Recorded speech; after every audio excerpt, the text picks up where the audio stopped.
Ever wondered why some of your favorite celebrities rock names that are completely different from what's on their birth certificates? Well, let me take you on a little journey through the delightful world of celebrity name transformations. You've got stars like Lady Gaga and Natalie Portman who have gracefully adopted new identities for the limelight. But what's the scoop behind these moniker makeovers? The reasons behind these changes are as diverse as the celebs themselves. Katy Perry and Emma Stone, they didn't want to get lost in a sea of Hollywood stars with the same names. Can't blame them. Bruno Mars and Winona Ryder, well, they were just inspired to switch it up. And then there are the ones like Halsey and G-Eazy who simply weren't feeling their original names.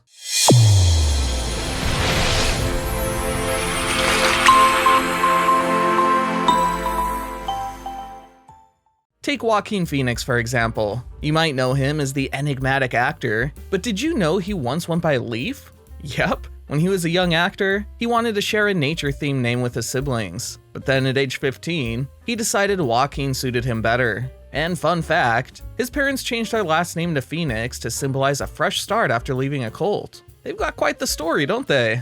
How about Billie Eilish? Ever wondered about that unique name? Billie is actually one of her middle names, and it came about thanks to her parents watching a documentary about conjoined Irish twins. After her grandfather Bill passed away, they decided to honor him by naming her Billie. And the middle name Pirate? Well, that came from her brother Phineas. And then there's Vin Diesel, the high-octane action star. Did you know he used to be Mark Sinclair Vincent? He made the change while working as a bouncer in New York nightclubs. Vin is a shortened version of his last name. But the diesel part? That came from friends who thought he ran on diesel fuel due to his seemingly endless energy. Natalie Portman, you know her as a talented actress, but her birth name is Natalie Hirschlag. Born in Jerusalem with a gynecologist father and an American mother, she now holds dual American and Israeli citizenship. Her family history is quite a journey too, with her mother's family changing their last name when they arrived in the US from Russia and Austria. Before Iggy Azalea was rocking the rap scene, the Aussie sensation went by the super fancy name of Amethyst Kelly. Yep, you heard that right. Amethyst like the gemstone, not the superhero. This gal hails from Sydney down under, but grew up in a town called Mullumbimby, which is more than 470 miles away from the bustling city life. Iggy kicked off her musical journey as a teen, rapping with a girl group. But when she decided to fly solo in Atlanta, she figured a unique name was in order. Drum roll please. Iggy Azalea was born, and it all started with her beloved dog Iggy. She loved that furball to bits and even got a nameplate necklace in his honor. So people started calling her Iggy, thinking it was her name. She rolled with it and started rapping with her newfound alias. But that's not all. Iggy's grandpa had a say in her stage name game. He told her, you can't have a one-word stage name, and she had to come up with a last name. After some pondering, she went with Azalea. Why, you ask? Well, that's the street her mom and family lived on, and it sounded super feminine, balancing out the masculinity of Iggy. From then on, Iggy Azalea was on and off the stage. You'll only catch a select few calling her Amethyst Kelly because, you know, she's a superstar. Now let's talk about the one and only Jamie Foxx.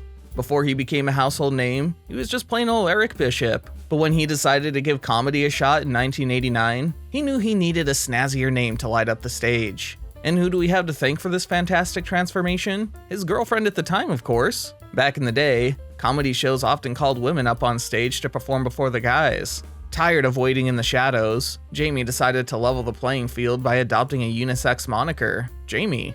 Yep, he hoped the name would throw everyone for a loop and they'd mistake him for a woman. But he didn't stop there. He needed a cool last name to complete the package, so he went with Fox as a nod to one of his favorite performers, Red Fox.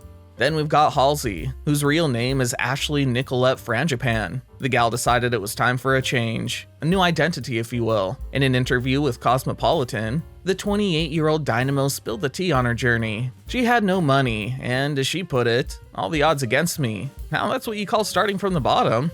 Halsey, who goes by she/they, shared that her dreams of making it big seemed like a long shot. She had the foresight to know that being Ashley wasn't going to cut it. I had to become somebody completely different, she declared. Sounds like the start of a superhero origin story, right? In her own words, at the time, I felt that Ashley didn't deserve to be famous and successful because she wasn't that special. But if I made Halsey, maybe she could be. A little razzle-dazzle and voila, a new persona was born. Changing her name gave Halsey the power to break free from the expectations and limitations she faced due to her upbringing and financial situation. There was no way that Ashley was going to become a king, but I made a new name for myself and took her to paranormal, supernatural heights, she proudly declared. Plus, here's the kicker, Halsey is just Ashley rearranged, an anagram. We've also got Macklemore, aka Ben Haggerty. Back in the day, he was just Ben, scribbling lyrics at the ripe old age of 14. But the magic happened when he was 17 and spending a wild summer in Brooklyn, New York. Macklemore revealed, "I was young, creative, bony, and drunk a lot of the time." Hey, sounds like the perfect recipe for a name change, right? As we learned from his hit song Thrift Shop, Macklemore was all about those flamboyant plaid outfits from thrift shops. He'd strut his stuff in the city wearing these eye-catching garments. This earned him the nickname Professor Macklemore, and he even used it for a high school art project. Who knew thrift shops could inspire a whole alter ego? But when he hit the recording studio, he decided to drop Professor because, well, he wasn't exactly a professor of anything other than being Macklemore. So Macklemore became the name he rocked for his first official, full-length album. We've also got to talk about the fabulous Olivia Wilde. But did you know that her original last name was Cockburn? Yes, you heard that right. She made quite a change. Olivia, who's now 39, decided to stick with her first name when she embarked on her acting career, but waved goodbye to Cockburn in favor of Wilde. Why, you ask? Well, it's all about creating a brand new identity to keep her personal and professional lives separate. In a chat with the New York Observer back in 2007, she spilled the beans on her choice. At the time, she was taking on the role of Gwendolyn in The Importance of Being Earnest, and she was utterly smitten with it. So much so that she decided to borrow a bit of the show's playwright's name.